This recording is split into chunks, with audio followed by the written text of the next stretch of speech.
ਸਤਿ ਸ਼੍ਰੀ ਅਕਾਲ ਜੀ। ਤੁਹਾਡਾ ਸਵਾਗਤ ਹੈ ਇੱਕ ਨਵੇਂ ਮੁਲਕ ਤੋਂ ਅਤੇ ਨਵੇਂ ਮੁਲਕ ਦੀ ਨਵੀਂ ਕੈਪੀਟਲ ਤੋਂ। ਮੈਂ ਅੱਜ ਕੋਸਟਾ ਰੀਕਾ ਦੀ ਰਾਜਧਾਨੀ ਸਨ ਹੋਜ਼ੇ। ਕੋਸਟਾ ਰੀਕਾ ਇੱਕ ਬੜਾ ਵਧੀਆ ਕੰਟਰੀ ਹੈ ਮੰਨਿਆ ਗਿਆ। ਕਿਉਂ ਵਧੀਆ ਮੰਨਿਆ ਗਿਆ? ਸੈਂਟਰਲ ਅਮਰੀਕਾ ਦੇ ਵਿੱਚੋਂ ਨੰਬਰ ਇੱਕ ਪਾਸੇ ਪੈਸੀਫਿਕ ਓਸ਼ਨ, ਇੱਕ ਪਾਸੇ ਕੈਰੇਬੀਅਨ ਓਸ਼ਨ ਔਰ ਅਟਲਾਂਟਿਕ ਓਸ਼ਨ ਜਿਹਨੂੰ ਕਹਿੰਦੇ ਨੇ। ਇੱਕ ਪਾਸੇ ਉੱਧਰ ਜਾਣਾ ਸਵੇਰੇ ਉੱਧਰ ਚੱਲ ਜਾਓ, ਸ਼ਾਮ ਨੂੰ ਜਾਣਾ ਉੱਧਰ ਚੱਲ ਜਾਓ, ਜਿਵੇਂ ਮਰਜ਼ੀ ਕਰ। ਕੋਸਟਾ ਰੀਕਾ ਇੱਕ ਰੇਨ ਫੋਰੈਸਟ ਕੰਟਰੀ ਮੰਨਿਆ ਗਿਆ, ਬੀਚਾਂ ਦਾ ਕੰਟਰੀ ਮੰਨਿਆ ਗਿਆ। ਠੀਕ ਹੈ ਜੀ। ਜਿਵੇਂ ਪਹਿਲਾਂ ਦੱਸਿਆ ਵੀ ਇੱਕ ਪਾਸੇ ਪੈਸੀਫਿਕ ਓਸ਼ਨ ਦੀਆਂ ਬੀਚਾਂ, ਇੱਕ ਪਾਸੇ ਕੈਰੇਬੀਅਨ ਬੀਚਾਂ, ਜਿੱਧਰ ਇੰਜੋਏ ਕਰਨਾ ਕਰ ਲਓ। ਇੱਥੇ ਸਪਾਈਡਰ ਬਰਡ ਬੜੇ ਵਧੀਆ ਮੰਨੇ, ਸਪਾਈਡਰ ਮੌਂਕੀ ਬੜੇ ਨੇ। ਠੀਕ ਹੈ। ਹੋਰ ਮੈਨੂੰ ਨਹੀਂ ਪਤਾ ਵੀ ਤੁਹਾਨੂੰ ਕੀ ਦੱਸਾਂ। ਗੋਲਡ ਮਿਊਜ਼ੀਅਮ ਹੈ ਇੱਥੇ, ਵਧੀਆ ਰੰਗ ਬਿਰੰਗੇ ਬਰਡ ਨੇ, ਰੰਗ ਬਿਰੰਗੇ ਤੋਤੇ ਨੇ। ਠੀਕ ਹੈ। ਹਾਂ, ਥੋੜ੍ਹਾ ਜਿਹਾ ਐਕਸਪੈਂਸਿਵ ਹੈ। ਇਹਦੀ ਰਾਜਧਾਨੀ ਸਨ ਹੋਜ਼ੇ ਹੈ, ਜਿਹਨੂੰ ਕਈ ਬੰਦੇ ਸਨ ਜੋਸ ਵੀ ਕਹਿ ਦਿੰਦੇ ਨੇ। ਇੰਡੀਅਨ ਜਿਹਨਾਂ ਨੂੰ, ਜਿਹੜੇ ਅਮਰੀਕਾ 'ਚ ਰਹਿੰਦੇ ਉਹਨਾਂ ਨੂੰ ਪਤਾ ਸਨ ਹੋਜ਼ੇ ਸਿਟੀ ਹੈ। ਕੈਲੀਫੋਰਨੀਆ 'ਚ ਉਹਨਾਂ ਨੂੰ ਪਤਾ ਸਨ ਜੋਸ ਨਹੀਂ ਕਹਿੰਦੇ, ਸਨ ਹੋਜ਼ੇ ਕਹਿੰਦੇ। ਥੋੜ੍ਹਾ ਜਿਹਾ ਮਹਿੰਗਾ ਪਰ ਫਾਈਨੈਂਸ਼ੀਅਲ ਬੜਾ ਸਟੇਬਲ ਹਾਲਤ ਨੇ ਇਹਦੇ। ਲਾਈਕ ਬੜਾ ਵਧੀਆ ਇਹਨਾਂ ਦੀ ਸਟੇਬਲ ਹਾਲਤ ਆ। ਇੱਕ ਪਾਸੇ ਨਿਕਰਾਗਵਾ ਅਤੇ ਇੱਕ ਪਾਸੇ ਪਨਾਮਾ, ਇਹਨਾਂ ਦੇ ਵਿਚਕਾਰ ਆ। ਲੰਬਾ ਜਿਹਾ ਚੱਲਿਆ ਆਉਂਦਾ। ਆਂਡੀਆਂ ਗੁਆਂਢੀਆਂ ਨਾਲੋਂ ਚੰਗਾ ਹੈ। ਠੀਕ ਹੈ। ਅਮਰੀਕਨ ਜਾਂ ਕੈਨੇਡੀਅਨ ਬੰਦੇ ਨੇ ਰਿਟਾਇਰ ਹੋ ਕੇ ਇੱਥੇ ਬਹੁਤ ਰਹਿੰਦੇ ਨੇ, ਔਰ ਕਈ 6 ਮਹੀਨੇ ਰਹਿੰਦੇ ਨੇ, ਕਈ ਪੂਰਾ ਸਾਲ, ਪੂਰੇ ਮੂੰਹ ਇੱਥੇ ਹੋ ਗਏ। ਠੀਕ ਹੈ ਜੀ। ਪੜ੍ਹਾਈ ਵਧੀਆ, ਯੂਨੀਵਰਸਿਟੀਆਂ ਬਹੁਤ ਵਧੀਆ ਨੇ, ਪੜ੍ਹਾਈ ਮੁਫਤ ਆ। 16 ਸਾਲ ਤੱਕ ਕੋਈ ਬੰਦੇ ਦਾ ਹਰ ਨੂੰ ਪੜ੍ਹਨਾ ਪੈਣਾ। ਜਿਹੜਾ ਨਹੀਂ ਪੜ੍ਹਦਾ, ਹੁਣ ਜੇ ਕੋਈ ਤੁਸੀਂ ਅਫੋਰਡ ਵੀ ਨਹੀਂ ਕਰ ਸਕਦੇ, ਉੱਥੇ ਤੁਹਾਨੂੰ ਫਰੀ ਸਾਰਾ ਕੁਛ ਦਿੰਦੇ ਨੇ, ਤੁਹਾਡੀ ਹੈਲਪ, ਫਾਈਨੈਂਸ਼ੀਅਲ ਹੈਲਪ ਵੀ ਕਰਦੇ ਨੇ। ਬੜਾ ਪੀਸਫੁਲ ਅਤੇ ਹਾਰਮਨੀ ਵਾਲਾ ਇੱਥੇ। ਹਿਊਮਨ ਰਾਈਟਸ ਦੀ ਕਦਰ ਬਹੁਤ ਆ। ਇਨਵਾਇਰਮੈਂਟ ਲਈ ਤਾਂ ਬਹੁਤ ਜ਼ਿਆਦਾ ਇਹ ਪ੍ਰੋਟੈਕਸ਼ਨ ਕਰਦੇ ਆ। ਇਹਨਾਂ ਦੀਆਂ ਪਾਰਕਾਂ ਬੜੀਆਂ ਪ੍ਰੋਟੈਕਟਡ ਨੇ। ਹੋਰ ਬੜਾ ਕਲੀਨ ਇਨਵਾਇਰਮੈਂਟ ਆ, ਸਫਾਈ ਵੀ ਹੈ ਇੱਥੇ। ਠੀਕ ਹੈ। ਇੱਕ ਵਰਡ ਯੂਜ਼ ਕਰਦੇ ਨੇ ਇਹ ਆਪਣੇ ਆਪ ਲਈ, ਮੈਂ ਵੀ ਉਹਨੂੰ ਕਹਿੰਦੇ ਨੇ ਪੂਰਾ ਵਿਦਾ, PURAVIDA। ਪੂਰਾ ਵਿਦਾ ਦਾ ਮਤਲਬ ਹੁੰਦਾ ਪਿਓਰ ਲਾਈਫ। ਸੋ ਇਹ ਜਦ ਕਿਸੇ ਨੂੰ ਮਿਲਦੇ ਨੇ ਕਹਿੰਦੇ ਪੂਰਾ ਵਿਦਾ। ਜਦ ਕਿਸੇ ਤੋਂ ਜਾਂਦੇ ਨੇ, ਦੂਰ ਵਿਛੜਦੇ ਨੇ, ਉਹਨੂੰ ਕਹਿੰਦੇ ਪੂਰਾ ਵਿਦਾ। ਜੇ ਕੋਈ ਨਾਰਾ ਵੀ ਲਾਉਂਦੇ ਨੇ ਉਹ ਕਹਿੰਦੇ ਪੂਰਾ ਵਿਦਾ। ਸੋ ਮੈਂ ਵੀ ਇਸ ਨੂੰ ਪੂਰਾ ਵਿਦਾ ਹੀ ਕਹੂੰਗਾ। ਠੀਕ ਹੈ। ਸੋ ਪੂਰਾ ਵਿਦਾ, ਕੋਸਟਾ ਰੀਕਾ ਪੂਰਾ ਵਿਦਾ। ਇਹ ਮੈਂ ਕਿੱਥੋਂ ਸ਼ੁਰੂ ਕਰਿਆ ਸੀ? ਮੈਂ ਸ਼ਹਿਰ ਦੇ ਸੈਂਟਰਲ ਤੋਂ ਸ਼ੁਰੂ ਕਰਿਆ ਸੀ, ਜਿੱਥੇ ਕੈਥੇਡਰਲ ਹੁੰਦਾ। ਇਹ ਸਾਰੇ ਸਾਊਥ ਅਮਰੀਕਾ, ਸੈਂਟਰਲ ਅਮਰੀਕਾ ਸ਼ਹਿਰ ਦਾ ਇੱਕ ਵਿਚਾਰਲਾ ਹਿੱਸਾ ਹੁੰਦਾ। ਜਦੋਂ ਪੁਰਤਗੀਜ਼ੀਆਂ ਨੇ ਆਏ, ਉਹਨਾਂ ਨੇ ਆ ਕੇ ਉੱਥੇ ਕੈਥੇਡਰਲ, ਪਹਿਲਾਂ ਆ ਕੇ ਉਹਨਾਂ ਨੇ 2 ਕੰਮ ਕਰੇ। ਕੈਥੇਡਰਲ ਬਣਾਤਾ, ਇੱਕ ਨਾਲ ਪਾਰਕ ਬਣਾਤੀ, ਜਿਹ 'ਚ ਫੋਟੋਆਂ ਸਾਰੀਆਂ ਦੀਆਂ ਮੂਰਤੀਆਂ ਲਾਤੀਆਂ। ਸੋ ਮੈਂ ਉੱਥੋਂ ਸ਼ੁਰੂ ਕਰਿਆ ਟੂਰ। ਉੱਥੋਂ ਟੂਰ ਸ਼ੁਰੂ ਕਰਕੇ ਫਿਰ ਮੈਂ ਇੱਕ ਵਾਕਿੰਗ ਟੂਰ ਲਿਆ। ਜਿਹੜਾ ਮੈਂ ਵਾਕਿੰਗ ਟੂਰ ਲਿਆ, ਉਹ 'ਚੋਂ ਜਿਹੜੀ ਸਾਡੀ ਗਾਈਡ ਸੀ, ਉਹਨੇ ਸਾਰਾ ਸ਼ਹਿਰ ਘੁਮਾਇਆ, ਦਿਖਾਇਆ। ਹਾਂ, ਉਹਨੇ ਇਹ ਵੀ ਕਿਹਾ ਵੀ ਦੇਖੋ, ਹਰ ਕੰਟਰੀ 'ਚ, ਹਰ ਮੁਲਕ ਦੇ ਵਿੱਚ ਉਹ ਗੰਦੇ ਬੰਦੇ ਵੀ ਹੁੰਦੇ ਨੇ, ਭਰਾਵੋ ਧਿਆਨ ਰੱਖਿਓ। ਪਰ ਉਹ ਬੜੀ ਜੈਨੂਨ ਸੀ, ਉਹਨੇ ਬੜੀਆਂ ਜੈਨੂਨ ਗੱਲਾਂ ਕਰੀਆਂ, ਸਾਰੀਆਂ ਦੱਸੀਆਂ। ਉਹ ਕਹਿੰਦੀ ਹੁਣ ਮੈਂ ਸਾਰਿਆਂ ਨੂੰ ਤਾਂ ਨਹੀਂ ਆਪਾਂ ਕੰਟਰੋਲ ਕਰ ਸਕਦੇ, ਪਰ ਫਿਰ ਵੀ ਇੰਨੇ ਬੰਦੇ ਮਾੜੇ ਵੀ ਨਹੀਂ ਹੈ, ਪਰ ਸਿਰਫ ਕੋਈ ਡਰਗੀ ਹੁੰਦੇ ਨੇ, ਕਈ ਵਾਰ ਉਹ ਹੁੰਦੇ ਨੇ। ਸੋ ਅਸੀਂ ਉਹ ਸ਼ੁਰੂ ਕਰਿਆ ਸੈਂਟਰਲ ਤੋਂ, ਸਾਰਾ ਘੁੰਮੇ 5-6 ਘੰਟੇ। ਠੀਕ ਹੈ। ਹਾਂ, 5-6 ਘੰਟਿਆਂ ਦੇ ਵਿੱਚ ਅਸੀਂ ਸਾਰਾ ਕੁਝ ਜੋ ਸ਼ਹਿਰ ਦਾ ਦੇਖਣਾ ਸੀ ਉਹ ਦਿਖਾਇਆ। ਮੈਂ ਵੀ ਤੁਹਾਨੂੰ ਉਹਨੂੰ ਕਵਰ ਕਰਨ ਦੀ ਕੋਸ਼ਿਸ਼ ਕੀਤੀ ਹੈ। ਇਹਨਾਂ ਕੋਲ ਕੋਈ ਆਰਮੀ ਨਹੀਂ ਹੈ। ਠੀਕ ਹੈ। ਇਹ ਬਿਨਾਂ ਆਰਮੀ ਵਾਲੇ ਮੁਲਕ ਨੇ। ਠੀਕ ਹੈ। ਇਹਨਾਂ ਦਾ ਨੈਸ਼ਨਲ ਮਿਊਜ਼ੀਅਮ ਦੇਖਿਆ, ਓਲਡ ਪ੍ਰੈਜ਼ੀਡੈਂਟ ਦਾ ਪੈਲਸ ਦੇਖਿਆ, ਨੈਸ਼ਨਲ ਜਿਹੜੀ ਉਹਨਾਂ ਦੇ ਮੋਨੂਮੈਂਟ ਸੀ ਉਹ ਦੇਖੇ। ਠੀਕ ਹੈ। ਹੋਰ ਇੰਟਰਸਟਿੰਗ ਗੱਲ ਇਹ ਹੋਈ ਵੀ ਜਦੋਂ ਅਸੀਂ ਇੱਕ ਬ੍ਰੇਕ ਲਈ, ਜਦੋਂ ਵਾਕਿੰਗ ਟੂਰ ਵਾਕ ਕਰਦੇ ਸੀ, ਮੈਂ ਆ ਕੇ ਬੈਂਚ ਜੇ 'ਤੇ ਬੈਠ ਕੇ ਕੋਕੋਨਟ ਦਾ ਜੂਸ ਪੀਣ ਲੱਗ ਗਿਆ। ਇੱਕ ਬੰਦਾ ਆਇਆ, ਇੰਡੀਅਨ ਬੰਦਾ, ਜਿਹੜਾ ਬਹੁਤ ਸਾਲਾਂ ਤੋਂ ਬ੍ਰਾਜ਼ੀਲ ਰਹਿ ਰਿਹਾ, ਪਤਾ ਨਹੀਂ ਕਿੰਨੇ 40 ਸਾਲਾਂ ਤੋਂ ਬ੍ਰਾਜ਼ੀਲ 'ਚ ਉਹਦਾ ਘਰ ਕੁਰਸੀ, ਪਰ ਉਹ ਬਿਜ਼ਨਸ ਕਰਨ ਉੱਥੇ ਜਾਂਦਾ। ਉਹ ਕਹਿੰਦਾ ਮੈਂ ਚਾਈਨਾ ਤੋਂ ਸਮਾਨ ਲਿਆ ਕੇ ਵੇਚਦਾ। ਬੁੜਾ ਬੰਦਾ, ਉਹਨੇ ਮੈਨੂੰ ਪੱਗ ਦੇਖੀ। ਉਹ ਕਹਿੰਦਾ, ਪਹਿਲੀ ਗੱਲ ਮੈਂ ਸਾਨੂੰ ਉਹਦੇ 'ਚ ਮੈਨੂੰ ਪਤਾ ਤਾਂ ਲੱਗਿਆ ਸੀ। ਮੈਂ ਇੱਕ ਬੰਦੇ ਨੂੰ ਮਿਲਿਆ ਵੀ ਸੀ ਇੱਕ ਅੱਧੀ ਵਾਰ, ਕਿਤੇ 1-2 ਬੰਦਿਆਂ ਨੂੰ ਅਮਰੀਕਾ ਦੇ ਵਿੱਚ ਜਿਹੜੇ ਇੱਥੇ ਬਿਜ਼ਨਸ ਕਰਦੇ ਨੇ, ਪਰ ਮੈਨੂੰ ਕੋਈ ਪੱਗ ਵਾਲਾ ਨਹੀਂ ਮਿਲਿਆ। ਨਾ ਮੈਂ ਪੱਗ ਵਾਲਾ ਦੇਖਿਆ। ਜੇ ਪਨਾਮਾ 'ਚ ਮੈਨੂੰ ਮਿਲੇ ਸੀ, ਇੱਥੇ ਨਹੀਂ ਮੈਨੂੰ ਕੋਈ ਮਿਲਿਆ। ਉਹ ਬੰਦੇ ਨੇ ਮੈਨੂੰ ਦੇਖਿਆ, ਪੱਗ ਬੰਨੀ ਦੇਖੀ, ਕਹਿੰਦਾ ਸਰਦਾਰ ਜੀ ਸਤਿ ਸ਼੍ਰੀ ਅਕਾਲ, ਕਿਆ ਹਾਲ ਹੈ? ਮੈਂ ਕਿਹਾ ਠੀਕ ਹੈ ਜੀ। कहना सरदार जी कहाँ से? मैं कहा यार मैं घूमता फिरता। कहना बहुत कम सरदार आते हैं, मैंने तो कभी सुना नहीं। मैंने कहा चलो तू तो देख लिया। बह गए, वो गल्लां बातां करन लग गया, आपदे बारे दस्सण लग गया। मैं कहा बिजनेस किवें चलदा? कहना इतना नहीं चलदा। मैं कहा चल पैंडेमिक के बाद किसी का भी नहीं चलदा। वो कहना नहीं कलयुग आ गया। कहना कलयुग च किसी का बिजनेस भी नहीं चलना। कहना बस हुण तां इह तां एंड है। वो भरावा कलयुग का एंड आ, पता नहीं सतयुग का एंड आ। सारे ही कहंदे हुंदे ने ਹੁਣ ਅਸੀਂ ਵੀ ਤੁਰ ਜਾਣਾ, ਉਹਨੇ ਵੀ ਤੁਰ ਜਾਣਾ, ਉਹਨੂੰ ਵਿਚਾਰੇ ਨੂੰ ਐਂਡ ਆਇਆ ਲੱਗਦਾ। ਕਿਉਂਕਿ ਉਹੋ ਜਿਹੀਆਂ ਗੱਲਾਂ ਹੈ ਨਹੀਂ ਜੋ 25 ਸਾਲ ਪਹਿਲਾਂ ਸੀ। ਉਹ ਕਹਿੰਦਾ ਮੇਰਾ ਘਰ ਬਾਰ ਹੈਗਾ, ਸਾਰਾ ਕੁਝ ਬ੍ਰਾਜ਼ੀਲ 'ਚ ਬਣਾਇਆ ਹੋਇਆ, ਮੈਂ ਉੱਥੇ ਰਹਿਣਾ, ਪਰ ਕਹਿੰਦਾ ਹੁਣ ਕਲ ਜੂਗਾ। ਉਹ ਮੈਂ ਉਹਨੂੰ ਕਹਾਂ ਵੀ ਇਹ ਮਹਿੰਗਾ? ਉਹ ਕਹਿੰਦਾ ਮਹਿੰਗਾ ਹੈਗਾ ਪਰ ਸਾਰੇ ਇਹ ਸਾਡੇ ਮੁਲਕ ਸਾਰੇ ਸਸਤੇ ਨੇ। ਬ੍ਰਾਜ਼ੀਲ ਵੀ ਮਹਿੰਗਾ ਕਹਿੰਦਾ, ਜਿਵੇਂ ਇਹ ਮਹਿੰਗਾ, ਬ੍ਰਾਜ਼ੀਲ ਦੇ ਕਈ ਹਿੱਸੇ ਮਹਿੰਗੇ ਨੇ, ਕਈ ਹਿੱਸੇ ਸਸਤੇ ਨੇ। ਚਲੋ ਉਹਦੇ ਨਾਲ ਗੱਲਾਂ ਬਾਤਾਂ ਹੋਈਆਂ, ਉਹ ਵੀ ਤੁਹਾਨੂੰ ਵਿੱਚ ਸੁਣਾਊਂਗਾ। ਬਾਕੀ ਉਸ ਤੋਂ ਬਾਅਦ ਜਿਹੜਾ ਮੈਂ ਦੇਖਣਾ ਸੀ ਸਾਰਾ ਕੁਝ ਦੇਖ ਦਿਖਾ ਕੇ 2-4 ਦਿਨ ਰਿਹਾ ਉੱਥੇ। ਉਸ ਤੋਂ ਬਾਅਦ ਮੈਨੂੰ ਚੰਗਾ ਲੱਗਿਆ। ਐਵੇਂ ਕਹਾਂ ਵੀ ਬਾਕੀ ਕਈਆਂ ਮੁਲਕਾਂ ਨਾਲੋਂ ਮੈਨੂੰ ਚੰਗਾ ਲੱਗਿਆ, ਕੋਈ ਚੰਗਾ। ਅਤੇ ਇਹਨਾਂ ਨੂੰ ਜਦੋਂ ਇੰਡੀਪੈਂਡੈਂਸ ਮਿਲੀ ਸੀ, ਇੰਡੀਪੈਂਡੈਂਸ ਦੇ ਬਾਅਦ ਕਿਵੇਂ ਆਪਦਾ ਇਹਨਾਂ ਨੇ ਕਦੇ ਕੋਈ ਲੜਾਈ ਨਹੀਂ ਲੜੀ, ਪਰ ਇਹਨਾਂ ਦੀਆਂ ਪਾਰਕਾਂ 'ਚ ਉੱਥੇ ਲੱਗੀਆਂ ਦੀ ਫੋਟੋਆਂ ਮੈਂ ਪੁੱਛ ਵੀ ਰਿਹਾ ਸਾਡੀ ਗਾਈਡ ਨੂੰ ਕੁਐਸਚਨ ਵੀ ਇਹ ਕੀ ਹੈ? ਆਹ ਕਾਹਦੀਆਂ ਲੱਗੀਆਂ? ਦੇਸ਼ ਭਗਤਾਂ ਦੀਆਂ ਲੜਾਈ ਵਾਲੀਆਂ। ਉਹ ਕਹਿੰਦੀ ਇਹ ਸਾਨੂੰ ਨਹੀਂ ਪਤਾ, ਸਾਡੇ ਲਈ ਤਾਂ ਗੁਆਟਾਮਾਲਾ ਹੀ ਲੜਦਾ ਰਿਹਾ। ਕਹਿੰਦੀ ਸਾਨੂੰ ਤਾਂ ਜਿਹੜੀ ਲਿਬਰੇਸ਼ਨ ਵੀ ਮਿਲੀ ਨਾ, ਸਾਨੂੰ ਤਾਂ ਬਾਅਦ 'ਚ ਪਤਾ ਲੱਗਿਆ ਗੁਆਟਾਮਾਲਾ ਨੇ ਲੜ ਕੇ ਉਹਨੇ ਆਪ ਸਾਨੂੰ ਆਜ਼ਾਦੀ ਦਵਾ ਦਿੱਤੀ। ਸਾਨੂੰ ਤਾਂ ਚਿੱਠੀ 'ਚ ਪਤਾ ਲੱਗਿਆ ਇਹਨਾਂ ਨੂੰ, ਕੋਸਟਾ ਰੀਕਾ ਵਾਲਿਆਂ ਨੂੰ, ਵੀ ਸਾਨੂੰ ਤਾਂ ਆਜ਼ਾਦੀ ਮਿਲ ਚੁੱਕੀ ਹੈ 1 ਮਹੀਨਾ ਬਾਅਦ। ਅਤੇ ਫਿਰ ਇਹ ਆਪਣੇ ਆਪ ਨੂੰ ਆਜ਼ਾਦ ਕਹਿਣ ਲੱਗੇ। ਸੋ ਇਹਨਾਂ ਦੀ ਵਿਚਾਰਿਆਂ ਦੀ ਹਿਸਟਰੀ ਆ, ਨਾ ਆਰਮੀ ਆ ਨਾ ਕੁਛ ਹੋਰ ਆ। ਬੜੇ ਵਧੀਆ ਲੋਕ ਨੇ, ਬੜੇ ਮਿੱਠ ਵਰਤਦੇ ਲੋਕ ਨੇ, ਬੜੇ ਆਓ ਭਗਤ ਕਰਨ ਵਾਲੇ ਲੋਕ ਨੇ, ਹੈਲਪ ਵੀ ਕਰਦੇ ਨੇ। ਜਿਵੇਂ ਵੈਨਜ਼ੂਏਲਾ ਦੇ ਰਿਫਿਊਜੀ ਵਗੈਰਾ ਲੰਘ ਕੇ ਆਉਂਦੇ ਨੇ ਨਾ, ਉੱਥੋਂ ਪਨਾਮਾ ਤੋਂ ਆਉਂਦੇ ਨੇ, ਪਨਾਮਾ ਤੋਂ ਆ ਕੇ ਫਿਰ ਇੱਥੇ ਆ ਜਾਂਦੇ ਨੇ। ਇਹ ਉਹਨਾਂ ਨੂੰ ਸਗੋਂ ਉਹ ਇਨਕਰੇਜ ਕਰਦੇ ਨੇ ਵੀ ਇਹਨਾਂ ਨੂੰ ਵਿਚਾਰਿਆਂ ਨੂੰ ਇਹਨਾਂ ਦੀ ਥੋੜ੍ਹੀ ਬਹੁਤੀ ਮਦਦ ਕਰਕੇ ਇਹਨਾਂ ਕੋਲ ਕਿਰਾਇਆ ਨਹੀਂ, ਇਹਨਾਂ ਨੂੰ ਅੱਗੇ ਕਿਰਾਇਆ ਦੇ ਦਿਓ। ਕੋਈ ਵੀ ਰਿਫਿਊਜੀ ਜਾਂਦਾ ਉਹਨੂੰ ਜਿਹੜਾ ਇੱਧਰੋਂ ਜਾਂਦਾ, ਪਿੱਛੋਂ ਪਨਾਮਾ ਤੋਂ ਆਉਂਦਾ, ਕੋਲੰਬੀਆ ਤੋਂ ਆਉਂਦਾ, ਡਾਰੀਅਨ ਗੈਪ 'ਚ ਲੰਘ ਕੇ ਆਉਂਦਾ, ਇਹ ਕੋਸਟਾ ਰੀਕਾ ਦੇ ਲੋਕ ਉਹਨਾਂ ਦੀ ਹੈਲਪ ਕਰਦੇ ਨੇ ਤਾਂ ਜੋ ਵਿਚਾਰੇ ਗਾਹਾਂ ਚਲ ਜਾਣ। ਉਹ ਠੀਕ ਹੈ, ਉੱਥੇ ਨਹੀਂ ਬਾਹਲਾ ਚਿਰ ਅੜਕਦੇ। ਜੇ ਉੱਥੇ ਅੜਕਦੇ ਵੀ ਨੇ ਤਾਂ ਥੋੜ੍ਹੇ ਬਹੁਤੇ ਆਪਦਾ ਕੰਮ ਕਰਨ ਲਈ ਅੜਕਦੇ ਨੇ ਤਾਂ ਜੋ ਗਾਹਾਂ ਦਾ ਕਿਰਾਇਆ ਵਗੈਰਾ ਜੋੜ ਲੈਣ। ਹਾਂ, ਇੱਥੇ ਦੇ ਨੇਟਿਵ ਲੋਕ ਵੀ ਨੇ, ਉਹ ਮੈਂ ਜ਼ਰੂਰ ਦੇਖੇ। ਉਹ ਕਹਿੰਦੇ ਜੀ ਇਹਨਾਂ ਦੀ ਆਦਤ ਬਣੀ ਹੋਈ ਹੈ ਵੀ ਆਹ ਕੰਮ ਨਹੀਂ ਕਰਦੇ ਤਾਂ ਕਰਕੇ ਆ, ਪਰ ਫਿਰ ਵੀ ਸਾਨੂੰ ਕੋਈ ਨਹੀਂ, ਗੌਰਮੈਂਟ ਉਹਨਾਂ ਦੀ ਹੈਲਪ ਕਰਦੀ ਹੈ।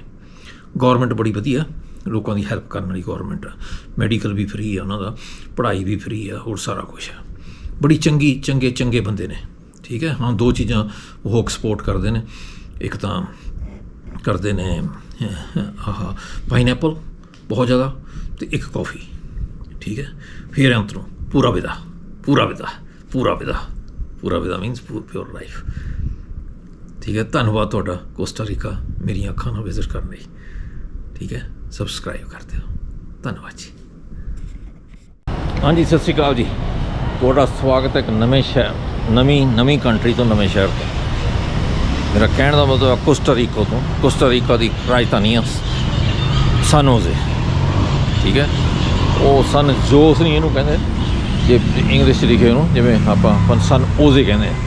ਸੋ ਮੈਂ ਹੁਣ ਉਹਦੇ ਸੈਂਟਰ 'ਚ ਆਇਆ, ਇੱਥੋਂ ਸ਼ੁਰੂ ਕਰਨ ਲੱਗਿਆ। ਠੀਕ ਹੈ। ਉਹਦਾ ਸੈਂਟਰ ਹੈ ਇੱਥੇ ਇੱਕ ਸੈਂਟਰਲ 'ਚ ਕੈਥੇਡਰਲ ਆ, ਕੈਥੇਡਰਲ ਚਰਚ ਹੁੰਦਾ ਇਹਨਾਂ ਦਾ ਸੈਂਟਰ 'ਚ ਆਮ ਤੌਰ 'ਤੇ ਹੁੰਦਾ, ਅਤੇ ਉਹਦੇ ਸਾਹਮਣੇ ਸੈਂਟਰਲ ਪਾਰਕ ਹੈ। ਠੀਕ ਹੈ। ਤਾਂ ਪਹਿਲਾਂ ਮੈਂ ਚਰਚ ਦੇ ਵਿੱਚ ਜਾਣਾ, ਚਰਚ ਦੇ ਵਿੱਚ ਜਾ ਕੇ ਫਿਰ ਮੈਂ ਬਾਹਰ ਆਉਣਾ। ਠੀਕ ਹੈ। ਬੜਾ ਤਕੜਾ ਹੈਗਾ ਕੋਸਟਾ ਰੀਕਾ ਦਾ, ਸੁਣਿਆ ਸੀ ਬੜਾ ਅਮੀਰ ਮੁਲਕ ਆ ਇਸ ਸੈਂਟਰਲ ਅਮਰੀਕਾ ਦੇ ਵਿੱਚੋਂ, ਅਤੇ ਬੜਾ ਵਧੀਆ ਸਾਰਾ ਕੁਛ। ਠੀਕ ਹੈ। ਸੋ ਸੇਫ ਵੀ ਹੈ ਕਹਿੰਦੇ। ਮੈਂ ਰਾਤ ਪਹੁੰਚਿਆ ਸੀ, ਲੇਟ ਤੜਕੇ 2 ਵਜੇ ਨੂੰ ਪਹੁੰਚਿਆ ਸੀ, 1:30 2 ਵਜੇ। ਸੋ ਹੁਣ ਮੈਂ ਸ਼ੁਰੂ ਕਰਨ ਲੱਗਿਆ, ਪਰ ਮੈਂ ਪਹਿਲਾਂ ਇੱਥੇ ਆ ਕੇ ਮੈਂ ਕਿਹਾ ਚਲੋ ਮੈਂ ਤੁਹਾਨੂੰ ਦਿਖਾ ਦਾਂ, ਅਤੇ ਫਿਰ ਮੈਂ ਉਦੋਂ ਬਾਅਦ ਸ਼ੁਰੂ ਕਰਨ ਲੱਗਿਆ। ਹੁਣ ਮੈਂ ਜਾਣ ਲੱਗਿਆ ਅੰਦਰ ਕੈਥੇਡਰਲ 'ਚ। ਠੀਕ ਹੈ। ਕੈਥੇਡਰਲ 'ਚ ਮੈਂ ਬੋਲੂੰਗਾ ਨਹੀਂ ਕਿਉਂਕਿ ਚਰਚ ਅਗਲੇ ਦਾ ਚਰਚ ਦੇ ਵਿੱਚ ਬੋਲਦੇ ਨਹੀਂ। ਠੀਕ ਹੈ। ਲੋਕ ਤਾਂ ਬੜੀਆਂ ਉਹ ਆਪਣੀਆਂ ਟੋਪੀਆਂ ਟੱਪੀਆਂ ਉਤਾਰ ਕੇ ਜਾਂਦੇ, ਪਰ ਮੈਂ ਨਹੀਂ ਨਾ, ਮੈਂ ਟੋਪੀ ਨਹੀਂ, ਮੇਰੇ ਪੱਗ ਆ, ਪੱਗ ਨਹੀਂ ਅਸੀਂ ਉਤਾਰਦੇ। ਠੀਕ ਹੈ।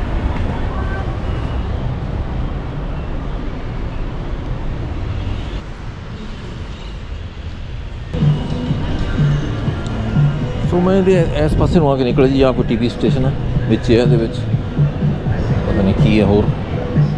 ਚਲੋ, ਸੋ ਇਹ ਮੈਨੂੰ ਟੂਰਿਸਟ ਏਰੀਆ ਜਿਹਾ ਲੱਗਦਾ। ਉਹ ਮੈਂ ਸਾਹਮਣੇ ਸਿਮ ਲੈਣਾ, ਸੋ ਮੈਂ ਪਹਿਲਾਂ ਉਹ ਕਲਾਰੋ ਵਾਲਿਆਂ ਨੇ ਜਾਵਾਂ ਸਿਮ ਲੈਣ। ਸੋ ਮੈਂ ਫਿਰ ਦੱਸਾਂ, ਇਹ ਸਾਨੂੰ ਉਹਦੇ ਸੈਂਟਰਲ ਪਾਰਕ ਹੈ। ਠੀਕ ਹੈ। ਮੈਂ ਉੱਥੇ ਖੜ੍ਹਾ, ਉਹ ਸਾਹਮਣੇ ਕੈਥੇਡਰਲ 'ਚ ਗਿਆ ਸੀ, ਕੈਥੇਡਰਲ 'ਚੋਂ ਬਾਹਰ ਨਿਕਲਿਆ। ਠੀਕ ਹੈ। ਸੋ ਆਹ ਇਹਦੀ ਸੈਂਟਰਲ ਪਾਰਕ ਸੋ ਸੈਂਟਰਲ ਪਾਰਕ ਦੇ ਵਿੱਚ ਆਹ ਇਹਦਾ ਸੈਂਟਰ ਹੈ ਕਿਸਮ ਦਾ।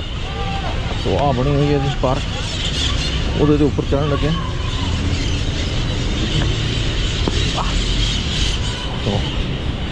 ਸੋ ਆਹ ਹੈਗਾ ਇਹਦਾ, ਇਹਨੂੰ ਇਹਨਾਂ ਦੀ ਭਾਸ਼ਾ 'ਚ ਕਹਿੰਦੇ ਪਾਰਕ ਸੈਂਟਰ, ਠੀਕ ਹੈ। ਇਹਦੇ ਆਲੇ ਦੁਆਲੇ ਸਾਰਾ ਸੈਂਟਰ ਉਹ ਆ ਜਿਹਨੂੰ ਸੈਂਟਰ ਹੁੰਦਾ। ਉਹਦੀ ਫੋਟੋ ਲੱਗੀ ਹੈ ਤੁਹਾਨੂੰ ਉਹਦੇ ਦੀ, ਉਧਰਲੇ ਪਾਸੇ ਦੇਣਾ ਪਿਕਚਰ, ਪਰ ਪਹਿਲਾਂ ਮੈਂ ਇੱਧਰੋਂ ਦਿਖਾ ਦਾਂ। ਕਹਿੰਦਾ 1944 ਤੋਂ 1948 ਦੇ ਵਿੱਚ ਬਣਿਆ ਸੀ ਇਹ, ਠੀਕ ਹੈ। ਇਹਦਾ ਮਤਲਬ ਕੀ ਹੈ ਮੈਨੂੰ ਨਹੀਂ ਪਤਾ, ਠੀਕ ਹੈ। ਸੋ ਚਲੋ ਇਹ ਇਹਨਾਂ ਦਾ ਸੈਂਟਰ ਆਫ ਦਾ ਟਾਊਨ ਆ ਇੱਕ ਕਿਸਮ। ਸੋ ਮੈਂ ਇਹਦੀ ਉੱਥੋਂ ਸ਼ੁਰੂ ਕਰਦਾ। ਆਹ ਜਿਹੜਾ ਸਾਈਨ ਹੈ ਇਹਦਾ ਸਾਨੂੰ ਉਹਦੇ ਦਾ, ਇਹਨੂੰ ਕਿਹਾ ਤਾਂ ਹੋਇਆ ਵੀਵਾ ਸਮਥਿੰਗ, ਇਹ ਨਹੀਂ ਪਤਾ ਇਹਦਾ ਮਤਲਬ ਕੀ ਹੈ। ਐਸ ਐ ਕਿ ਵਾਇਆ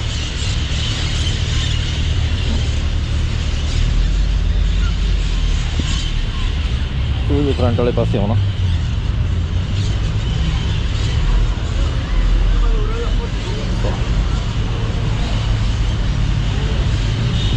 ਹੈਗਾ तो अगेन सन हो गए, ठीक है। एस जे मगरले पासे जे ओ बनता वो नहीं पता तो मतलब की है, पर ਇਹਦਾ मतलब है सन हो गए साउथ अमेरिका, ठीक है। सेंट्रल अमेरिका ਉੱਥੇ ਆ ਮੈਂ ਇਸ ਟਾਈਮ। ਆ ਇਹਦਾ ਮੇਨ ਸਾਈਨ ਹੈ ਉੱਥੇ ਖੜਾ, ਉਹਦੇ ਸਾਈਨ ਦੇ ਸਾਹਮਣੇ। ਤੇ ਉੱਥੋਂ ਤੋਂ ਇਹ ਆ ਦਿਨ ਵੀ ਤੋਤੇ ਬੜੇ ਨੇ, ਕਬੂਤਰ ਬੜੇ ਨੇ, ਠੀਕ ਹੈ। ਬਹੁਤ ਪੰਛੀ ਨੇ। ਉਹ ਰੇਨ ਫੋਰੈਸਟ ਵਾਲੇ ਕੰਟਰੀ ਨੇ ਇਹ ਯਾਰ, ਇੱਥੇ ਹੈਗਾ ਹੀ ਹੈ ਸਾਰਾ ਕੁਛ, ਠੀਕ ਹੈ। ਸੋ ਇਹ ਹੈਗਾ ਜੀ ਮੇਨ ਇਹਦਾ ਸਾਰਾ ਹਿਸਾਬ ਕਿਤਾਬ ਜਿਹਾ, ਠੀਕ ਹੈ। ਇਹ ਬੜਾ ਵਧੀਆ ਰਿਚ, ਥੋੜ੍ਹਾ ਜਿਹਾ ਮਹਿੰਗਾ ਪਨਾਮਾ ਨਾਲ ਵੀ ਮਹਿੰਗਾ ਮੈਂ ਦੇਖਿਆ, ਜਿਹੜਾ ਸਾਰਾ ਕੋਈ ਇਹਨਾਂ ਦਾ ਹਿਸਾਬ ਕਿਤਾਬ ਦੇਖਿਆ, ਪਰ ਬੜਾ ਵਧੀਆ ਕੰਟਰੀ ਹੈ ਫਿਰ ਵੀ। ਜਿਵੇਂ ਵੀ ਇਹਨੂੰ ਮੈਂ ਦੇਖਾਂ, ਆ ਇਹਦੇ ਸੈਂਟਰ ਦੇ ਵਿੱਚ ਸਾਰੀਆਂ ਦੁਕਾਨਾਂ ਨੇ, ਬੜੀਆਂ ਬੜੀਆਂ ਬਿਲਡਿੰਗਾਂ ਨੇ, ਕਲੋਨੀਅਲ ਸਟਾਈਲ ਦੀਆਂ ਜਿਹੋ ਜਿਹੀਆਂ ਹੁੰਦੀਆਂ ਇਹਨਾਂ ਸਾਰੇ ਸਾਊਥ ਅਮਰੀਕਾ ਦੇ ਮੁਲਕਾਂ 'ਚ। ਆਹ ਸਾਰਾ ਕੁਛ। ਸੋ ਮੈਂ ਇਕੱਲਾ ਸਰਦਾਰ ਜੀ ਫਿਰਦਾ ਇਸ ਟਾਈਮ ਇੱਥੇ। ਹੈਗੇ ਇੱਥੇ ਸਰਦਾਰ, ਮੈਂ ਮਿਲਿਆ ਸੀ ਇੱਕ ਵਾਰ ਅਮਰੀਕਾ 'ਚ ਕਿਸੇ ਸਰਦਾਰ ਨੂੰ। ਉਹ ਲੱਕੜ ਦਾ ਕੰਮ ਕਰਦੇ ਨਹੀਂ, ਇੱਥੋਂ ਸ਼ਿਪ ਭਰ ਕੇ ਭੇਜ ਦਿੰਦੇ ਇੰਡੀਆ। ਐਨੀਵੇ ਧੰਨਵਾਦ ਤੁਹਾਡਾ ਇੱਥੋਂ ਸਵਾਗਤ ਕਰਨ ਦਾ। ਅਤੇ ਹੋਰ ਐਕਸਪਲੋਰ ਕਰਦੇ ਹਾਂ ਸਾਨੂੰ ਦਿਨ ਜਿਹੜਾ ਇੱਕ ਦੋ, ਜਾਂ ਕੋਸਟਾ ਰੀਕਾ ਨੂੰ ਇੱਕ ਦੋ ਦਿਨਾਂ 'ਚ ਕਰ ਸਕਦੇ।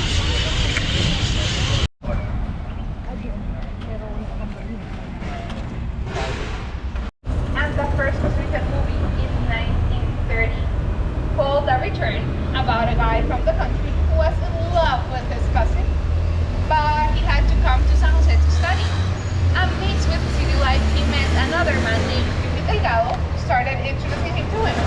So he went from one to the other, to the other, to the other, until he got his heart broken and decided to go to the country, back to his cousin. So happy ending.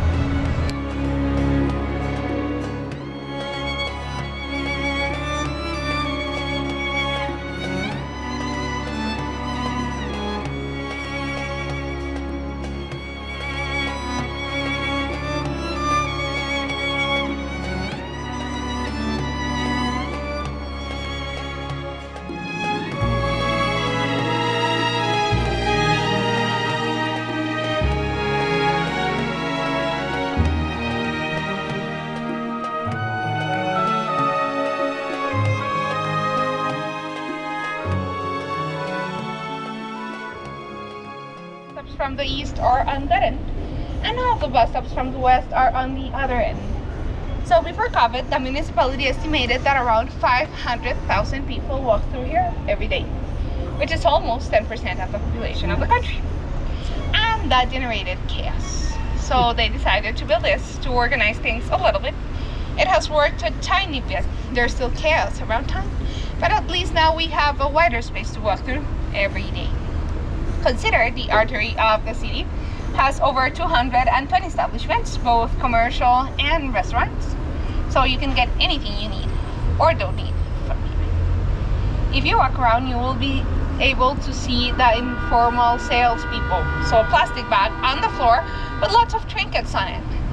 Please, if you decide to get anything from them, pay with small bills, coins, half, whatever you want to get on your hand, and make a quick transaction. Because in the middle of it, you might hear a yell of "La Money!" and in the other corner, Lamoni! That means the police is coming. So they're going to pick everything up and run away. Maybe even with your chains and with whatever you wanted to get. They don't mean to steal, but since they're not legal, if the police gets them, they will take all their stuff away. And it's their way of living, so they obviously don't want that to happen. 6 blocks that way, there is the Central Market.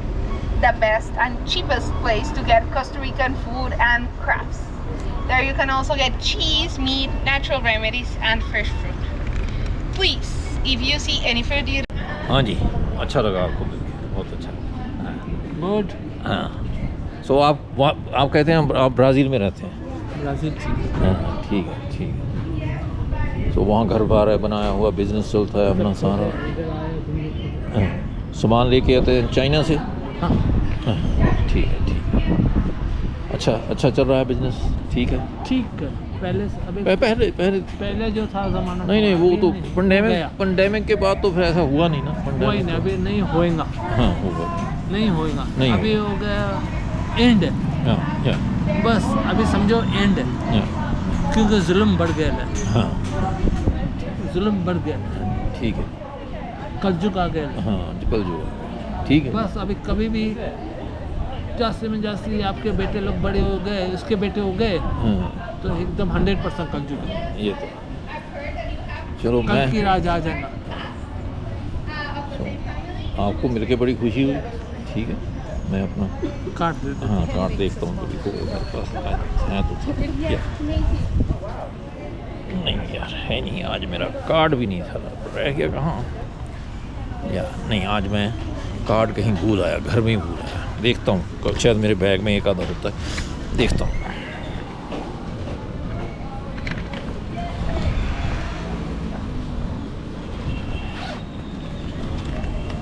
मिल गया जी, मिल गया एक। ठीक है शायद। ठीक है जी। ठीक है, मिल के बड़ी खुशी हुई जी आपको मिल के। बहुत मेहरबानी। Thank you sir. Thank you sir, thank you. Aunty देखो, पग देख के पछाण लिया बंदे ने। कहना सरदार जी, आप सरदार ही हो ना? मैं हाँ सरदार हैं यार। 20-25 साल ब्राज़ील च रहिंदा बंदा, चाइना वगैरह नाल ट्रेड करदा। चलो,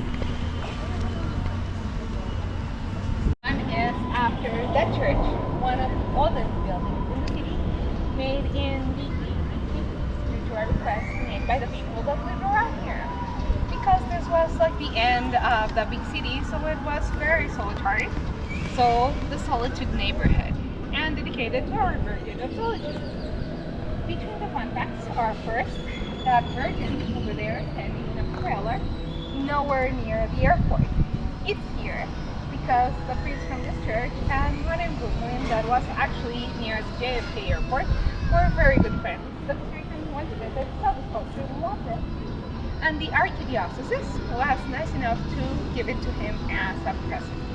So now she lives here. And it is said that this church is cursed because a long time ago a wedding was being held, and the party they said full dishes go from 13 to 22, and they feed 2 people. And over there in the corner is Nuestra Tierra, the one with the purple orchid outside, the national flower, Guaremura. It's a really good typical food restaurant with live typical and Latin American music every day from 1 p.m. to 9. About typical food, I will tell you more at the end of the time.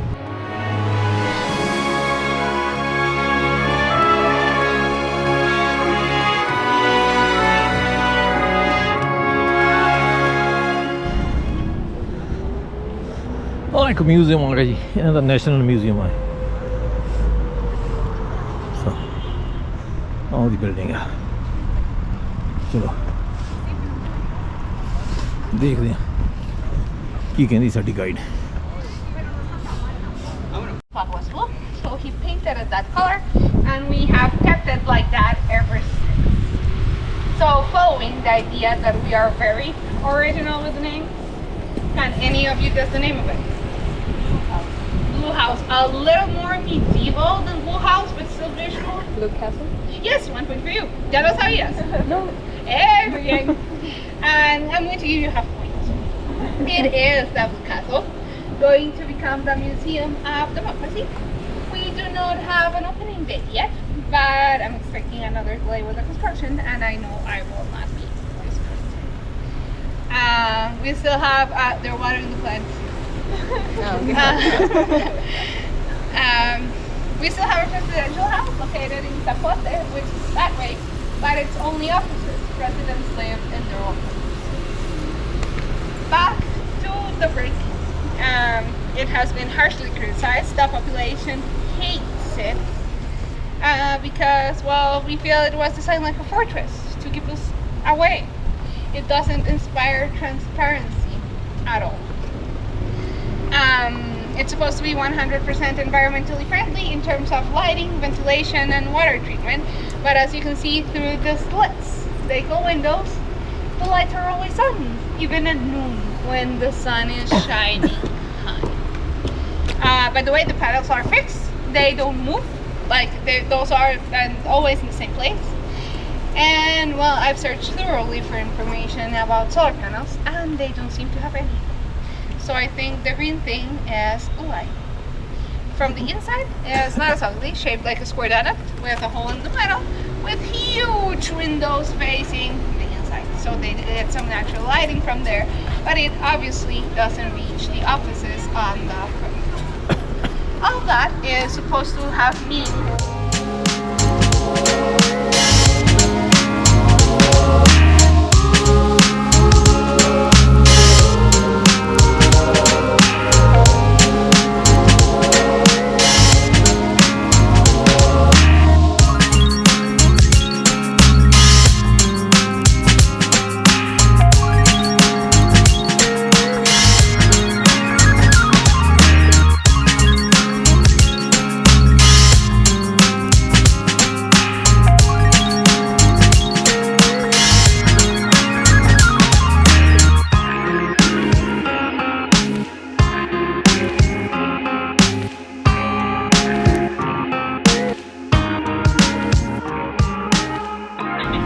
Welcome to the national park, which is actually not a national park. Those are protected natural areas. But this one gets its name due to the war that monument reminds us of. The National Campaign, which is basically the only war we've ever had to protect our independence. Because even though we were a part of Spain, we were also part of Guatemala. And since we were so far south and didn't have much gold, we were never interesting for the empire at all, always really neglected. So basically all of the negotiations to get our independence from them, which was peaceful by the way, were done by Guatemala. We just got a letter saying, congratulations people, you're independent, almost a month and a half after it was signed. So we were independent and didn't even know about them. That is why it was so messy with the Federation and everything that I was telling you in that video.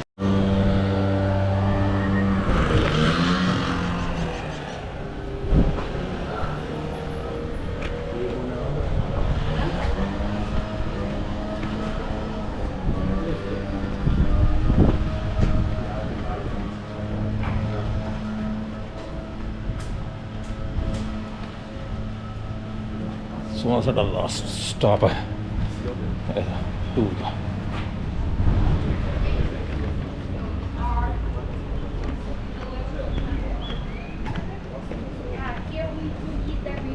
They are acidic, so we just wash them, slice them, and eat them with salt, lemon, and salsa lisano. Salsa lisano is a savory sauce that we put in everything we cook. It's commercial, so we don't make it. The last official salt. I don't remember telling you this at the beginning, but I've added some things to my tour based on questions I get asked repeatedly, things that I think you might find helpful. And well, some things that I realized that you will not find on the internet, but I will leave them until the very end. So the ones who want to stay can stay, and the ones who want to leave can. So I'm going to cover first this building. Now it's the National Center of Culture, but it's also one of the oldest in the city, made in the 1850s. ਹਾਂਜੀ ਚਲੋ Costa Rica ਤੋਂ ਨਿਕਲਣ ਲੱਗੇ ਸਾਨੂੰ ਉਹਦੇ Costa Rica ਤੋਂ ਚੱਲੇ Nicaragua, Managua.